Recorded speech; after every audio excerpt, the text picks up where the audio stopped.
Hello, Dr. Carrie Hepburn here. I'm really excited to do part two of a series that I'm making this week for our videos on what to do when young readers get stuck, using Nell Duke's article that she wrote, When Young Readers Get Stuck. She wrote this for educational leadership in November 2020. I highly recommend making sure that you get your hands on her article that she wrote from them. There's some really great research that is cited in there as well. So day one, when we started, we talked about prompts to use for word identification. So when your young readers get stuck and they get stuck on a word, there's some prompts that we can give them, like look at the word, slide through the sounds, try a different sound, break the word into parts. That kind of helps them figure out like what that word is. And now we're going to be on to part two of the next step. And this part is going to be some prompts to support students for monitoring their comprehension. So really what we need to think about is after they've read the word, we want them to think about like, did I read that word right? Because it's really important, even for our youngest readers, to employ those comprehension strategies. They're going to need support in this, and it's going to look a little bit different than our readers that read at higher levels.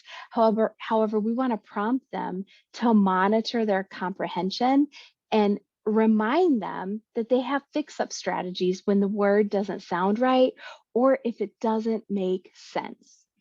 So let's get started on this. One of the things that we can say to our students is check it. Does that make sense? Or did that make sense? Or did that word sound right? Did it sound right when you read that?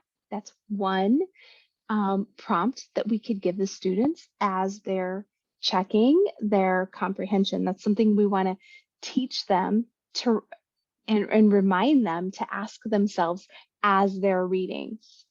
Something else that I think that happens is we jump in immediately and try to help solve the problem for them. And it's really important for us to have the students have some time for productive struggle or time to employ the strategies that they've been learning about reading words and decoding. And so just wait and let them try to have the opportunity to, if they didn't recognize that they made a mistake, just wait it out. Or if they did recognize they made a mistake and they're looking at you like, what am I supposed to do? Just keep looking and pointing at the word and try to help them, remind them of maybe some strategies that they already have.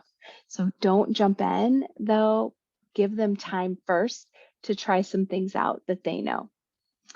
One of the best, most powerful strategies across all contexts is having students reread and try it again. What that does is that gives them another chance to read accurately. They have more time on print.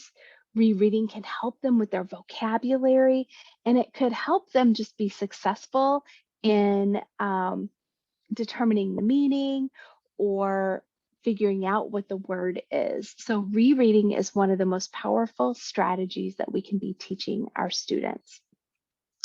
And then I think giving students feedback. And when they do a self-correction on their own and they go back and they're trying these things and they're rereading, we want to provide positive, informative behavior on their feedback.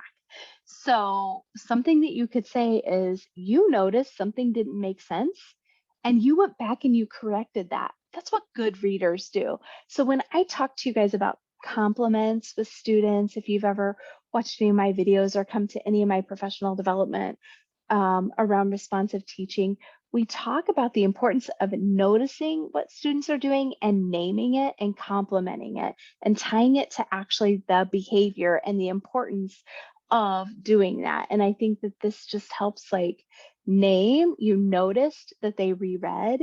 you named it for the students, and you showed them that like that's what good readers do. And that's really important for us as teachers to do for our students so that it just reaffirms the things that they're doing, that we want them to do more of that. And it helps give them the language so that they can understand the language at a deeper level. I hope you found this helpful. Have a great day.